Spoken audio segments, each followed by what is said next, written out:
মানুষ সবচেয়ে বেশি ভদ্র সাজে কখন জানেন? মানুষের জীবনের সবচেয়ে বেশি ভদ্র সাজে কখন? বিয়ের সময়। বিয়ে পড়ানোর মজলিসে মানুষের যে চেহারা থাকে, যে হাবভাব থাকে, যে কাচুমুচু ভাব থাকে, এটা দেখে বোঝার কোনো উপায় নাই যে এটা কি মানুষ না সাক্ষাৎ ফেরেশতা। ঠিক না? ঠিক। এই জন্য দেখবেন এত ইনোসেন্ট, এত ভদ্র, মনে হয় যে একেবারে মাসুম চেহারা। সবচেয়ে বেশি ভালো মানুষ বা ভদ্র মানুষ, মানুষের চেহারা মানুষ ইচ্ছায় হোক অনিচ্ছায় হোক ফুটায় তুলে বিয়ের মজলিসে। তো সেই শ্বশুর যদি সামনে আসে তাহলে তাড়াতাড়ি করে পাওয়াটা গোছায় নিয়া খুব আদব লেহাজের সাথে আসসালামু আলাইকুম এরকম করে সম্মান নিবেদন করবে, সালাম পেশ করবে। কারণ সে পরিচয় জানতে পেরেছে এই ভদ্রলোক সেই লোক যার মেয়ের সাথে তার বিয়ের কথা চলছে। তো পরিচয় জানার পর এই যে একটু নড়ে চড়ে বসলো, এটাই সম্মান দেওয়া, এটাই কি। আর যদি ওই একই মোড়ে বসে থাকে, সে থোড়াই কেয়ার না করে কোন রকম নড়ে চড়েও না বসে, তাহলে ওই শ্বশুর মশাই নিশ্চয়ই মনে করবে এটা তো একটা আস্ত বেয়াদব, যে পা লম্বা করে বসা ছিল এখন ওইভাবে বসা আছে, তার মধ্যে কোনো পরিবর্তন নাই, তাকে ভদ্র মানুষ মনে করবে না। এবার আসুন আমরা যে আলোচনা আছি সেটার সাথে এটাকে আমরা মেলানোর চেষ্টা করি। রজব মাসের কয়েকটা দিন চলে গেছে। আপনি আমি গত মাসে আমাদের ইবাদত, আমাদের আমল, আমাদের কর্মকাণ্ড, আমাদের জীবনাচার সবকিছু যেভাবে ছিল, এই মাসে সম্মানিত মাস হওয়া সত্ত্বেও যদি এই মাসেও ঠিক একইভাবে আমাদের রুটিন চলতে থাকে, ক্যালেন্ডার চলতে থাকে, আমাদের কর্মকাণ্ডগুলো চলতে থাকে, কোনো প্রকার পরিবর্তন যদি না আসে, নড়ে চড়ে যদি না বসি, পাও যদি গোটায় না বসি, তার মানে হলো আল্লাহ তাআলা যে মাসকে সম্মানিত মাস বলেছেন, সম্মান দিতে বলেছেন, সেই মাসের প্রতি আমি সম্মান প্রদর্শন করলাম না। সম্মানিত উপস্থিতি, এই পুরো প্যান্ডেলে এত হাজার মানুষের মধ্যে আমি নিশ্চিত করে ধারণা করতে পারি, বলতে পারি যে এর ভিতরে 2-10 জন 20 জনও হয়তোবা নাই যারা সম্মানিত মাস রজব মাসের কয়েকটা দিন চলে গেছে আর একবারের জন্য মনেও হয়েছে যে একটা সম্মানিত মাস চলছে। আপনি যদি টেরি না পান যে সম্মানিত মাস চলছে, আপনি সম্মান দেখাবেন কোথায়? আপনি যদি নাই চিনেন যে এই ভদ্রলোক শ্বশুর, তাহলে আপনি তাকে সম্মান দেখাবেন কিভাবে? এই জন্য সবকিছুর আগে আমাদের জানতে হবে যে সম্মানিত মাসগুলো কখন আসে আর কখন যায়। আমাদের সম্মানিত মাসগুলো নিয়ে তেমন কোনো ভাবলেশ নেই। এগুলো কখন আসে যায় সেটা নিয়ে আমাদের তেমন কোনো মাথা ব্যথা যেন নেই, জানাশোনা যেমন নেই, আমাদের সেটা নিয়ে তেমন কোনো আগ্রহ উদ্দীপনা নেই। আমি আবার বলছি, কোরআন যে বিষয়ে একাধিক জায়গায় একাধিক আয়াত একাধিক নির্দেশ দিয়েছে, নবী সাল্লাল্লাহু আলাইহি সাল্লাম যার ব্যাখ্যা পুঙ্খানুপুঙ্খ রূপে করেছেন, এটা কোনো সাধারণ বিষয় না। আপনার কাছে মনে হতে পারে এটা আবার কি এমন জরুরি বিষয়। সম্মানিত উপস্থিতি, অতএব সম্মানিত মাসের এই ধারণা, কোরআনের এই ইলম, এটা আমরা আজকে এই মজলিস থেকে, এই মাহফিল থেকে সাথে নিয়ে যাব তো ইনশাআল্লাহ। এবং প্রত্যেকে বাসায় গিয়ে নিজের পরিবারের সদস্যদের সাথে শেয়ার করব যে জানো আল্লাহ রাব্বুল আলামিন 12টি মাসের মধ্যে 4টি মাসকে সম্মানিত মাস ঘোষণা করেছেন, সেটা অমুক অমুক মাস, তোর মধ্যে থেকে একটা মাস যেটাতে আমরা এখন প্রবেশ করেছি। অতএব আল্লাহর ঘোষিত সম্মানিত মাসের আর কিছু করতে না পারেন, সম্মানিত মাস যাচ্ছে এই কথা যদি আপনার মাথায় আপনি উপস্থিত করতে পারেন, একটু যদি সম্মানিত মাস যে আপনি পার করছেন সেই কথাটা যদি আপনি স্মরণে রাখতে পারেন, মনে রাখতে পারেন, তাহলে মনে মনে সম্মানিত মাসের প্রতি সম্মান প্রদর্শন করার কাজটুকু তো আপনি করতে পারবেন। অতএব আমরা এই ধারণাটা আমাদের মধ্যে ব্যাপকভাবে প্রচার করব, প্রসার করব এবং এই ধারণাকে আমাদের মধ্যে বদ্ধমূল করব, অন্যদের কাছে পৌঁছে দিব। এই হারিয়ে যাওয়া ধারণাকে আমাদেরকে নতুন করে প্রতিষ্ঠিত করতে হবে। আল্লাহ আমাদের সবাইকে সেই তৌফিক দান করুন। সম্মানিত উপস্থিতি, সম্মানিত এই 4টি মাসের বিশেষ কোনো কর্মসূচি আছে কিনা, বিশেষ কোনো আমল আছে কিনা, কোরআন হাদিসের কোনো বিশেষ গাইডলাইন আছে কিনা, আমরা সংক্ষেপে সেটি বলে যাই। নাম্বার 1, সম্মানিত মাসের সম্মান দেখানো, সম্মানিত মাসের প্রতি সম্মান প্রদর্শন করা, এটা হলো একটা বিষয় যে এই মাসের সম্মানিত মাস হিসেবে আমি সম্মান প্রদর্শন করছি। সেই প্রদর্শনটা মন থেকে হতে পারে যে একটি সম্মানিত মাস যাচ্ছে, আমি একজন মুসলমান হিসাবে আল্লাহ যে মাসকে সম্মান দিয়েছেন, আমি সে মাসের সম্মানের কথা আমার মাথায় আমি উপস্থিত রাখলাম, আমার স্মরণে রাখলাম, আমি মাইন্ডে রাখলাম। এটা হলো সম্মানিত মাসের সম্মান দেওয়ার একেবারে সাধারণ এবং প্রাথমিক পর্যায়। এটি আমরা করতে পারি প্রথমত। নাম্বার 2, সম্মানিত মাসগুলো সম্পর্কে ইমাম আবু বকর জাসসাস তার বিশ্ববিখ্যাত আহকামুল কোরআনে তিনি লিখেছেন যে এই মাসগুলোতে যদি কেউ আল্লাহর দেওয়া সাধারণ এবং রুটিন নির্দেশ যেগুলো অন্য মাসেও প্রযোজ্য, যেমন 5 ওয়াক্ত নামাজ অন্য সময় পড়তে হয়, এই সময় পড়তে হয়, এরকম আরো যত আমল আছে, ভালো কাজ আছে, এগুলো যদি কেউ গুরুত্বের সাথে এই 4টি মাসে সম্পাদন করতে থাকে, আল্লাহ রাব্বুল আলামিন বাকি 8 মাসে সেটা সম্পাদন করাটা তার জন্য সহজ করে দেন। একইভাবে যদি কেউ এই সম্মানিত মাসগুলোতে আল্লাহর নিষিদ্ধ বিষয়গুলো থেকে বেঁচে থাকার জন্য আপ্রাণ চেষ্টা করে, বিশেষ যত্নশীল হয়, আল্লাহ রাব্বুল আলামিন তাকে বছরের অন্য সময়গুলোতে, অন্য মাসগুলোতেও সেই গুনাহ এবং হারাম থেকে বেঁচে থাকার তৌফিক দান করেন। ভাইরা আমার, তাহলে আমরা দ্বিতীয় করণীয়র প্রতি ইঙ্গিত পেলাম যে রুটিন যে কাজগুলো আছে এগুলো অন্য সময়ের চাইতে এই সময়টাতে বিশেষ গুরুত্বের সাথে করা। ধূমপান করা এমনিতেই খারাপ জিনিস, কিন্তু শ্বশুরের সামনে পান করা ডাবল খারাপ। একে তো আপনি অন্যায় করলেন, গুনাহের কাজ করলেন, আবার সেটা আপনার একজন মুরব্বীর সামনে করলেন, অধ্যত্ব দেখালেন। ঠিক একইভাবে আল্লাহ তাআলা যেসব বিষয়কে হারাম করেছেন, নিষিদ্ধ করেছেন, নাজায়েজ করেছেন, সেই বিষয়গুলো অন্য সময় করা তো নিষেধই, আর সম্মানিত মাসগুলোতে সেগুলো বিশেষভাবে লক্ষ্য রেখে সেগুলো থেকে বিরত থাকার কর্তব্য আরো বেশি, এর গুরুত্ব আরো বেশি। এবং সেগুলো যদি আমরা লক্ষ্য না রাখি তাহলে গুনাহ ডাবল হবে। এক হলো সম্মানিত মাসের সম্মান নষ্ট করা, আরেকটা হলো আল্লাহর অবাধ্যতায় লিপ্ত হওয়া। এই জন্য আল্লাহ রাব্বুল আলামিন এই আয়াতেই বলেছেন, যালিকা দ্বীনুল কাইয়্যিম ফালা তাযলিমু ফীহিন্না আনফুসাকুম, সম্মানিত মাসসমূহে তোমরা নিজেদের প্রতি পাপাচার করে, নিজেদের প্রতি অবিচার করো না, জুলুম করো না, নিজের পায়ে নিজে কুঠারাঘাত করো না, তোমার আমলকে ধ্বংস করো না। এই জন্য সম্মানিত মাসে গুনাহগুলোকে, হারাম কাজগুলো বর্জন করার আলাদা গুরুত্ব এই আয়াত থেকে বোঝা যায়। সম্মানিত উপস্থিতি, আমরা কজন মানুষ আছে যে হাত তুলে আমরা মাথা উঁচু করে বলতে পারবো যে আমার একটা গুনাহ বা বদভ্যাস, হারাম কাজ করার প্রবণতা আছে? রজব মাস সম্মানিত মাস চলছে, যেহেতু সম্মানিত মাস শুরু হয়েছে, সম্মানিত মাসের সম্মানে আমি ওই গুনাহটা ছেড়েছি, এরকম বলার মতো মানুষ কজন আছে আমি জানি না।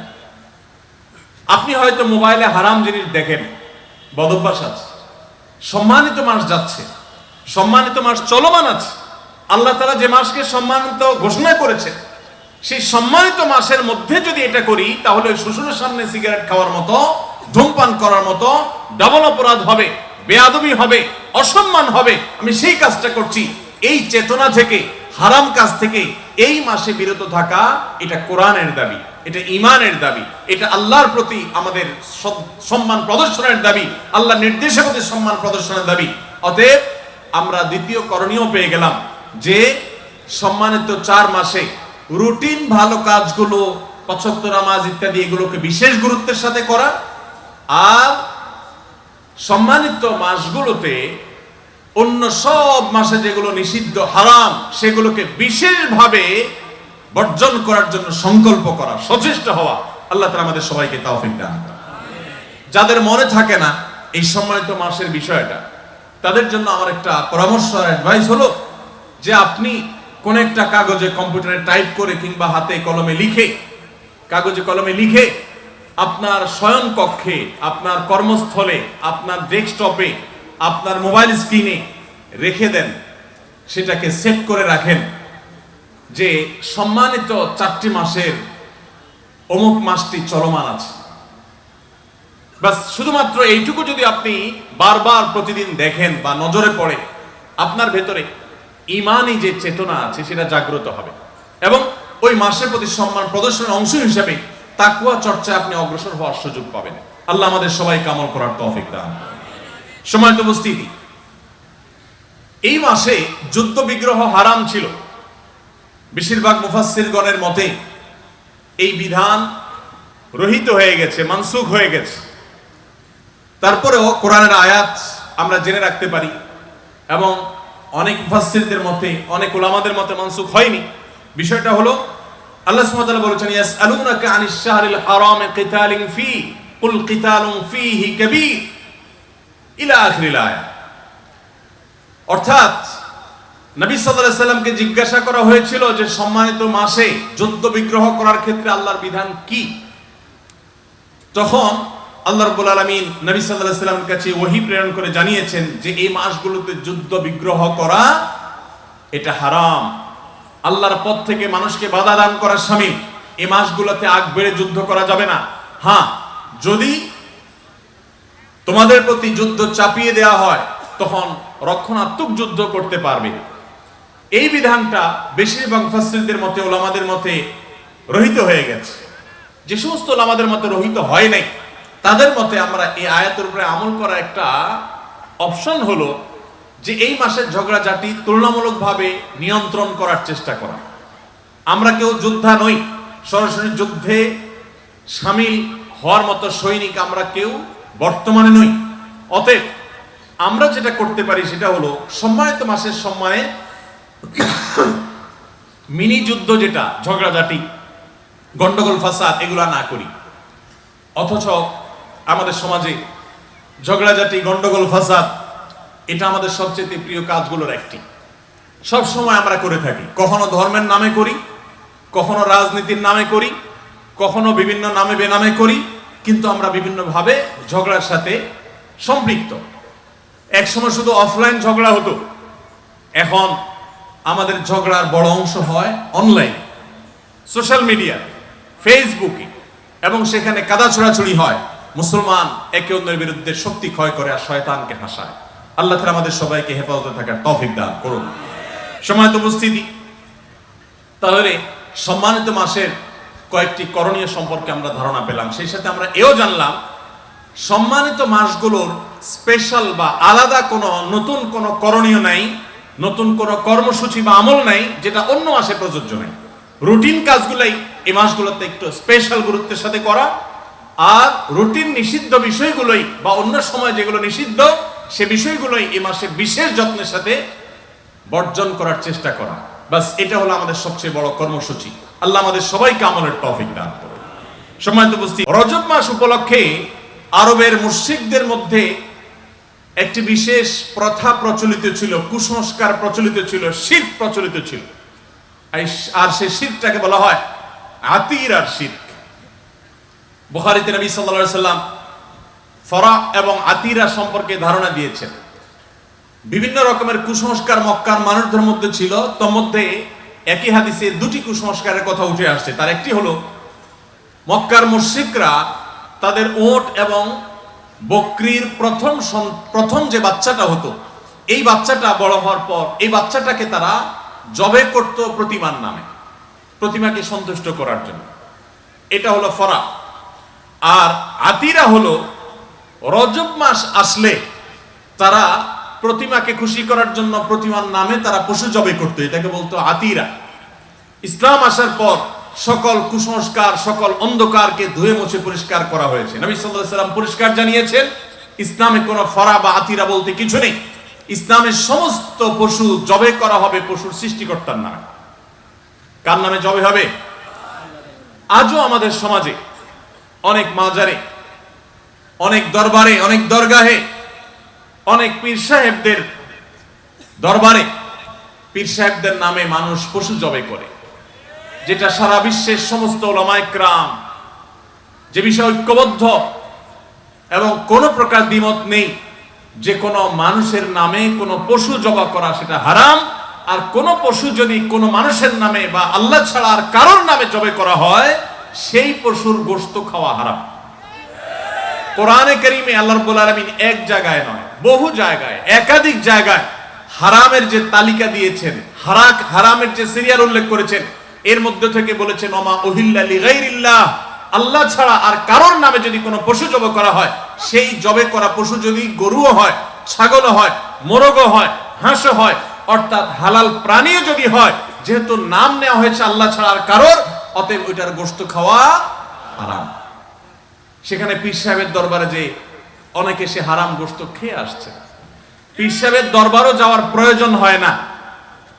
আজকাল এরকম হারাম খাবার ঢাকা শহরের অলিগলিতে পাওয়া যায়, বিশেষ করে এই রজব মাসে।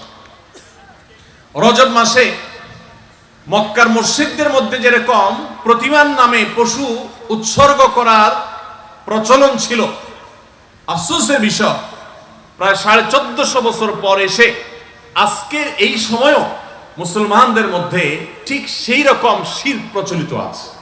কি সেই শিরক? সেটি হলো, আপনারা অনেকে জেনে থাকবেন, খাজা মঈনুদ্দিন চিশতি রহমতুল্লাহি আলাইহি তার নামে এই রজব মাসে তার মৃত্যুর দিবস পালন করার নামে তার মাজারে তার নামে পশু মানত করা হয়। এবং আপনারা জেনে অবাক হবেন, এই দেশ থেকে শত শত মানুষ এখনো সেই মাজারে যায় এবং পশু মানত করে। এবং সেখানে শুধুমাত্র পশু মানত নয়, টাকা পয়সা মানত করা হয়। অনেক বড় বড় ব্যবসায়ী আছে, অনেক উদ্যোক্তা আছেন যে তাদের কল্যাণের জন্য সেখানে যান, আছে না নাই? ভাইরা আমার, এই রজব মাসে কোনো পশু যদি আল্লাহর কোন প্রিয় নেককার বান্দার জন্য কোন আলেমের নামেও কেউ জবে করে, সেটা হবে শিরক এবং সেটার গোশত খাওয়া হবে হারাম। ইসলাম মানুষকে আল্লাহর আনুগত্য এবং গোলামি শিক্ষা দিয়েছে। ইসলাম মানুষকে কোন মানুষের গোলামি, কোন মানুষের আনুগত্যের শিক্ষা দেয় নাই। ভাইরা আমার, শিরক আল্লাহর জমিনে সবচেয়ে বড় অপরাধ। কেন কেন শিরকের মতো ভয়াবহ অপরাধ আরেকটা নাই? কেন আল্লাহ বলেছেন ইন্নাল্লাহা লা ইয়াগফিরু আন ইউশরাকা বিহি, আল্লাহর সঙ্গে শিরক করা হলে সেটা আল্লাহ মাফ করবেন না? কেন বলেছেন? শিরক কিভাবে সবচেয়ে বড় অপরাধ? আমরা মনে করি একটা মানুষ শিরকে লিপ্ত হলো, সে তো কারোর ক্ষতি করে নাই। একটা মানুষ কাউকে খুন করলো, সে তো একটা মানুষের প্রাণ শেষ করে ফেললো, সেটাও মহা অপরাধ। সেটার জন্য ইসলামের কঠোর বিধান আছে, জাহান্নামের শাস্তির কথা বলা আছে। কিন্তু শিরক কিভাবে সবচেয়ে বড় অপরাধ হয়? এটা তো সে কারোর ক্ষতি করেনি। ভাইরা আমার, শিরকের অপরাধ সবচেয়ে ভয়াবহ হওয়ার অনেক কারণ, অনেক বিশ্লেষণ আছে। এর ভিতরে একটা শুধুমাত্র যদি উল্লেখ করি, একজন মানুষ আল্লাহর শ্রেষ্ঠ জীব, আল্লাহ তাআলা কোরআনে বলেছেন লাকাদ কাররামনা বানি আদম, আদম সন্তানকে আল্লাহ তাআলা সম্মানিত করেছেন। এই মানুষ আল্লাহর শ্রেষ্ঠ জীব, শ্রেষ্ঠ প্রাণী, শ্রেষ্ঠ সৃষ্টি।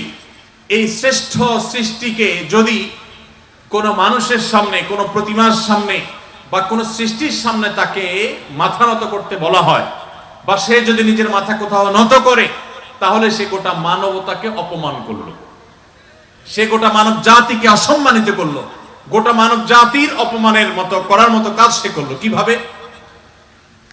কোন বড় আয়োজনে রাষ্ট্রের প্রধান রাষ্ট্রপতির জন্য যদি কোনো চেয়ার থাকে, সেই চেয়ারে এবং রাষ্ট্রপতির জন্য যে মালা থাকে, যে ফুলের তোড়া থাকে, ঠিক একই রকমের চেয়ার, একই রকমের মালা, একই রকমের ফুলের তোড়া যদি ওই এলাকার একজন সাধারণ সরকারি চাকুরি, একজন সাধারণ পুলিশ সদস্য কিংবা একজন চৌকিদার বা একজন এরকম কোন মানুষকে, একজন মেম্বার সাহেবকে যদি সেই চেয়ারে বসানো হয়, পাশাপাশি চেয়ার, একই রকমের মালা দেওয়া হয়, একই রকমের তোড়া দেওয়া হয়, একই রকমের সম্মাননা দেওয়া হয়, এটাতে রাষ্ট্রপতির প্রতি অপমান হবে কি হবে না?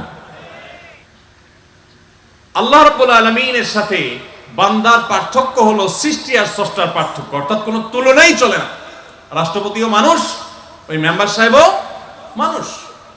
এখানে কেউ কারো স্রষ্টা না। পার্থক্য শুধু একজন রাষ্ট্রপতি আর একজন মেম্বার, একজন একটু বড় চেয়ারের অধিকারী আর একজন ছোট চেয়ারের অধিকারী, এতটুকু পার্থক্য। এছাড়া আর বড় কোনো পার্থক্য নেই। বরং এমনও হতে পারে আল্লাহর কাছে ওই মেম্বারের মর্যাদা সে রাষ্ট্রপতির চাইতে অনেক বেশি হতে পারে। এরপরও যদি এই প্রটোকল মেনটেন না করা হলে তার প্রতি অপমান এবং অসম্মান প্রদর্শন হয়, তাহলে মহান সৃষ্টিকর্তার জন্য যে দাসত্ব নিবেদন করার কথা, সেটা যদি কোনো মানুষ কোনো প্রতিমার জন্য করা হয় তাহলে প্রকারান্তরে সেটা মহান রব্বুল আলামিনকে অসম্মান করার শামিল এবং গোটা মানব জাতিকে যে আল্লাহ মর্যাদাপূর্ণ করেছেন যে মানুষ কারোর সামনে নত হবে না, শুধু মহান সৃষ্টিকর্তার সামনে হবে। এই মানুষকে এক সাধারণ ক্ষুদ্র সৃষ্টির সামনে নত করে গোটা মানব জাতিকে অপমান করা হয়। ভাইরা আমার, সেই শিরকের অপরাধ আমরা অনেকে জেনে না জেনে, বুঝে না বুঝে করে চলেছি। এই রজব মাস উপলক্ষে আপনারা দেখবেন ঢাকায় অনেকগুলো লাল কাপড়ে মোড়ানো ড্যাগ বিভিন্ন মাজারে, ছোট ছোট মাজারে বসে এবং কিছু মোবাইল মাজার বসে, অস্থায়ী মাজার বসে মাইনুদ্দিন চিশতির নামে। দেখবেন লেখা আছে মাইনুদ্দিন চিশতির মাজার বা মাইনুদ্দিন চিশতির ড্যাগ, ড্যাগের উপরে লেখা আছে মাইনুদ্দিন চিশতি রহমতুল্লাহি আলাইহি কোথায়, আর বসানো হচ্ছে ওনার নামে ড্যাগ এবং সেখানে টাকা পয়সা তোলা হচ্ছে, সেখানে আপনার বিভিন্ন রকমের নজর মান্নত সিন্নি করা হচ্ছে, সেখানে নানা রকমের ধুমধামে ঢোল তবলা বাজিয়ে বিভিন্ন রকমের আয়োজন করা হচ্ছে। এগুলো সবগুলো শিরকের অন্তর্ভুক্ত। রজব মাসকে ঘিরে যেগুলো আমাদের সমাজের কিছু সংখ্যক মানুষ করে থাকে, আল্লাহ রাব্বুল আলামিন আমাদেরকে ইসলামের মতো সুমহান, এত সুন্দর জীবন দর্শন, এত চমৎকার জীবন আদর্শ দিয়েছেন যে কোনো কুসংস্কারের ন্যূনতম কোনো অবস্থান, কোনো সুযোগ এই ইসলামে নেই। কোনো অন্ধকারের কোনো সুযোগ, কোনো জায়গায় ইসলামে নেই।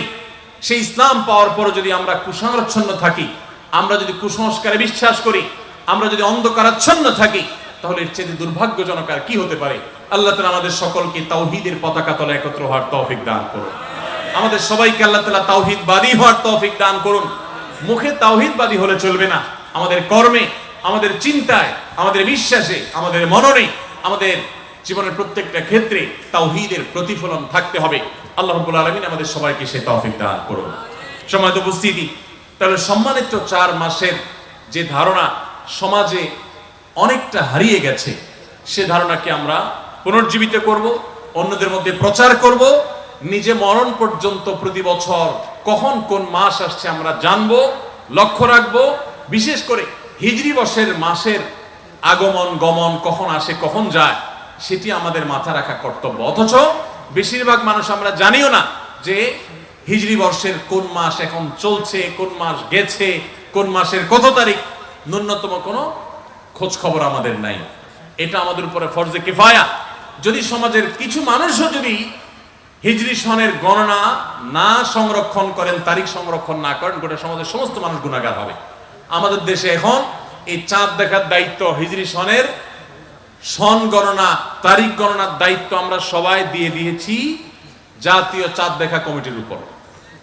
ঠিক না ভাই? ঠিক। অন্য সময় তো বটেই, এমনকি রমজানের চাঁদ, ঈদের চাঁদ পর্যন্ত আমরা দেখি না, আমরা দায়িত্ব দিয়ে রাখছি তাদের উপরে, তারা দেখবে। চাঁদ দেখা কমিটির লোকেরা, জনগণ তাদেরকে দেখে সংবাদ দিলে সেই আলোকেই তো তারা বলবে যে চাঁদ দেখা গেছে বা যায় নাই। এখন সারা দেশে মানুষ যদি আমরা চাঁদ দেখা ছেড়ে দেই, তাহলে বেচারারা চাঁদ দেখার নিউজ কোত্থেকে আনবে? এই জন্যই তো রাত 10টা 11টা 12টা চাঁদ উঠে, কারণ আমরা তো সময় মতো নিউজ দিতে পারি না। ভাইরা আমার, এই জন্য চাঁদ দেখা এটা একটা ইবাদত, এটা একটা সওয়াব। আমরা এগুলোকে সওয়াবের কাজ মনে করি না। চন্দ্রবর্ষের 29 তারিখে পশ্চিম আকাশে চাঁদ তালাশ করবেন, চাঁদ উঠছে কিনা। আপনি যদি দেখতে পান তাহলে দোয়া পড়বেন, আল্লাহুম্মা আহিল্লাহু আলাইনা বিল ইয়ুমনি ওয়াল ঈমান ওয়াস সালামাতি ওয়াল ইসলাম রব্বি ওয়া রাব্বুকাল্লাহ। হে আল্লাহ, এই যে নতুন একটি চাঁদ দেখা গেল, এই মাসে আপনি আমাকে বরকত এবং ঈমানের সঙ্গে এই মাসে আমার জীবনকে অতিবাহিত করার, মাসটাকে কাটাবার তৌফিক দান করুন। এই মাস বরকতময় করে দিন, ঈমান দিয়ে এই মাসে আমার পরিপূর্ণ করে দিন এবং শান্তি সমৃদ্ধি দান করুন, ইসলামের উপরে থাকার তৌফিক দান করুন। হে চাঁদ, তোমার এবং আমার রব এক আল্লাহ। এই দোয়া কত অর্থবহ, কত চমৎকার একটা দোয়া। এই দোয়া নিবেদন করা সুন্নাত। এই পুরো মজলিসের মধ্যে যদি জিজ্ঞাসা করা হয়, আমি জিজ্ঞেস করতে চাই, গত 2 4 6 মাসের মধ্যে চাঁদ দেখে দোয়া পড়ছেন, 6 মাস দরকার নাই, গত 1 বছরের মধ্যে চাঁদ দেখে দোয়া পড়ছেন, এরকম কেউ থাকলে একটু হাত তোলেন। প্রশ্ন বুঝছেন না বুঝেন নাই? না বুঝে হাত তুলছেন, হাত নামান। সামনে করবেন সেটা আমি বলি নাই, গত 1 বছরে চাঁদ দেখে এই দোয়াটা পড়ছেন যারা, তারা হাত তোলেন। সবাই দোয়া পড়ছেন? ভাই দাঁড়িয়ে ভাই, আপনি দাঁড়ান। হ্যাঁ বলেন কি দোয়া পড়ছেন, দোয়াটা বলেন।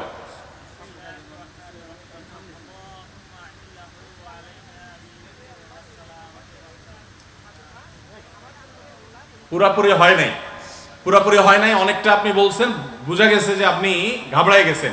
আল্লাহুম্মা আহিল্লাহু আলাইনা বিল ইয়ুমনি ওয়াল ঈমান ওয়াস সালামাতি ওয়াল ইসলাম রব্বি ওয়া রাব্বুকাল্লাহ। সবাই মুখস্থ করব তো ইনশাআল্লাহ। আচ্ছা দাঁড়ান, আপনার শেষ হয় না পরীক্ষা এখন? কোন মাসে দোয়া পড়ছেন আপনি? এই রজব মাসে? সুবহানাল্লাহ, নারায়ে তাকবীর।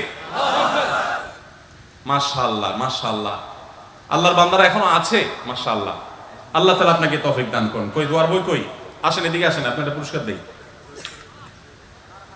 আসেন, আপনি এটা আমল করেছেন যে আমলটা হারিয়ে গেছে সমাজ থেকে, আপনাকে পুরস্কৃত করতে চাই, সম্মানিত করতে চাই। আমরা সবাই ইনশাআল্লাহ চাঁদ তালাশ করব তো ভাই? ইনশাআল্লাহ। সবাই চাঁদ তালাশ করেন আপনারা, কিন্তু সেটা আকাশে না। কোথায়? ফেসবুকে। চাঁদ তালাশ করেন কোথায়? ঈদের চাঁদ দেখা গেল কিনা, রমজানের চাঁদ দেখা গেল কিনা, চাঁদ দেখা কমিটি মিটিং হয়েছে কিনা, মিটিং হলে সিদ্ধান্ত কি আসলো, এটা। আপনি সোশ্যাল মিডিয়াতে খবর রাখেন, দোষের না, বিষয় না, কিন্তু আপনি তো আকাশে চাঁদ তালাশ করবেন। আল্লাহ আমাদের সবাইকে তৌফিক দান করুন। আমরা সবাই চেষ্টা করবো তো ইনশাআল্লাহ। শহরের মানুষের তো কপাল এত খারাপ যে চাঁদ আকাশে তালাশ করা তাদের জন্য কঠিন হয়ে গেছে, কারণ বিল্ডিং ছাড়া কিছু দেখা যায় না। তারপরও ছাদে উঠে উন্মুক্ত মাঠে গিয়ে আমরা তালাশ করব। আমরা আমাদের ছেলেবেলায়, আমাদের শৈশবে গ্রামের রাস্তায় গিয়ে চাঁদ তালাশ করেছি। এখন গ্রামেও নাই, সব টেলিভিশন আর মোবাইলে চাঁদ দেখে। তো আপনারা এই হারানো ইবাদত, এই আমলকে পুনর্জীবিত করবেন তো ইনশাআল্লাহ। চাঁদ দেখে যদি দোয়া পড়তে পারেন তাহলে তো সওয়াব পাবেন, সুন্নাত জিন্দা হবে। আর যদি চাঁদ দেখার চেষ্টা করে চাঁদ দেখতে না পান, তারপরও আপনি চেষ্টা করেছেন চাঁদ দেখার, সেজন্য আপনি সওয়াব পাবেন ইনশাআল্লাহ। কি নাম আপনার? ওয়ালাইকুম আসসালাম। জাহেদ হুসাইন। মাশাআল্লাহ। কি করেন আপনি? আমি ব্যাংকে ছোট জব করি। আচ্ছা, আল্লাহ তাআলা আপনাকে সুদী প্রতিষ্ঠান থেকে বেঁচে থাকার তৌফিক দান করুন। আমি জানি না আপনি কি প্রতিষ্ঠানে আছেন না আছেন কোথায়, আমার শুধু নসিহত থাকলো, সেটার উপর আপনি আমল করবেন। আর দোয়াটা আপনি আবার একটু বলেন। আল্লাহুম্মা আহিল্লাহু আলাইনা বিল ইয়ুমনি ওয়াস সালামাতি ওয়াল ঈমান ওয়াল ঈমান ওয়াত তাওফীকি ওয়াস সালামাতু ওয়াল ইসলাম। তো আপনি এই মাসে পড়ে এই মাসে ভুলে গেলেন কিভাবে? না ভড়কায় গেছেন এটা মানুষ সামনে, কিন্তু আপনি পড়ছেন, এটা বোঝা গেছে মাশাআল্লাহ। জান, আমার লেখা 2টা বই আপনাকে হাদিয়া। ওমরা কিভাবে করবেন, ওমরা করছেন জীবনে? জি জি জি না। করেন নাই? আপনি সব এলোমেলো হয়ে যাচ্ছে। ভয়ের তোর কিছু নাই তো। আল্লাহ তাআলা আমাদের এই ভাইয়ের জন্য দোয়া করি, আল্লাহ তাআলা ভাইকে বাইতুল্লাহর জিয়ারতের তৌফিক দান করুন। আমাদের সবাইকে আল্লাহ তাআলা বাইতুল্লাহ জিয়ারতের তৌফিক দান করুন, বারবার যাওয়ার তৌফিক দান করুন। বাইতুল্লাহর জিয়ারতের যে তৃষ্ণা, এটা যে একবার করে, এই তৃষ্ণা তার আরো বাড়তে থাকে, আরো বাড়তে থাকে। যে না গেছে সে বুঝবে না যে এই তৃষ্ণা কি জিনিস। আমি তাজমহল গিয়েছি, পৃথিবীর অনেক বড় বড় জায়গায় যাওয়ার সুযোগ আমার হয়েছে। আমাকে যদি কেউ এখন পয়সা দিয়া বলে যে আপনাকে ফাও নিয়ে যাব, আরো উল্টা টাকা দেবো, আমার তো মনে হয় আমি দ্বিতীয়বার দেখতে যাবো না। দেখছি তো, আর দেখার কি আছে। কিন্তু বাইতুল্লাহ, মক্কা মদিনা, মসজিদে হারামে, মসজিদে নববীতে বারবার যাওয়ার পরও মানুষের তৃষ্ণা আরো বেড়ে যায়। ইব্রাহিম আলাইহিস সালামের দোয়া আল্লাহ কবুল করেছেন। তিনি 4500 বছর আগে দোয়া করে গেছেন যে আল্লাহ, এই মক্কার প্রতি মানুষের প্রাণ যেন এটার প্রতি আকৃষ্ট হয়, মানুষ যেন এটার প্রতি আকৃষ্ট হয়, মানুষের মনটা যেন এখানে লেগে থাকে। সেই দোয়া আল্লাহ তাআলা কবুল করেছেন। তো আমরা দোয়া করি আল্লাহ তাআলা সবাইকে বারবার বাইতুল্লাহ যাওয়ার তৌফিক দান করুন। আরেকটা বই হলো রাসূলুল্লাহ সাল্লাল্লাহু আলাইহি ওয়াসাল্লামের সকাল সন্ধ্যার দোয়া ও জিকির। আমল করবেন, মুখস্থ করবেন ইনশাআল্লাহ। জাযাকুমুল্লাহ খাইর। না, এটা ঠিক করেন নাই, এটা ভুল করছেন।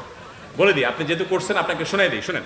নবী করিম সাল্লাল্লাহু আলাইহি সাল্লাম সালাম দেওয়ার সময় সাহাবীরা জিজ্ঞাসা করছেন, ইয়া রাসূলুল্লাহ, সালামের সময় আমরা মাথা ঝোঁকাবো কিনা? নবী সাল্লাল্লাহু আলাইহি সাল্লাম বলছেন, লা, মাথা ঝোঁকানো যাবে না।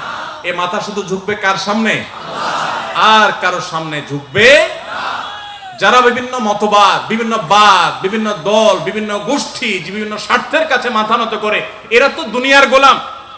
আমরা সবাই কার গোলাম? আল্লাহ। আমাদের এই মাথা, আমাদের এই শির শুধু নত হবে এক সত্তার কাছে, তিনি কে? আল্লাহ। অতএব এই মাথা কারোর সামনে ঝুঁকানো যাবে না, সালাম হবে স্ট্রেট। ওয়ালাইকুম আসসালাম, জাযাকুমুল্লাহ খাইর। আপনার উসিলায় একটা জিনিস আমরা শিখে ফেললাম, শুকরান। ভাইরা আমার, তাহলে ইনশাআল্লাহ রজব মাসের এবং সম্মানিত মাসের এই ধারণাগুলো আমরা সবাই সমাজে বিস্তার করবো তো ইনশাআল্লাহ। আল্লাহ তাআলা আমাকে আপনাকে আমাদের সবাইকে আমলের তৌফিক দান করুন। চলুন আমরা প্রশ্ন উত্তরে চলে যাই, যেহেতু সময় কম।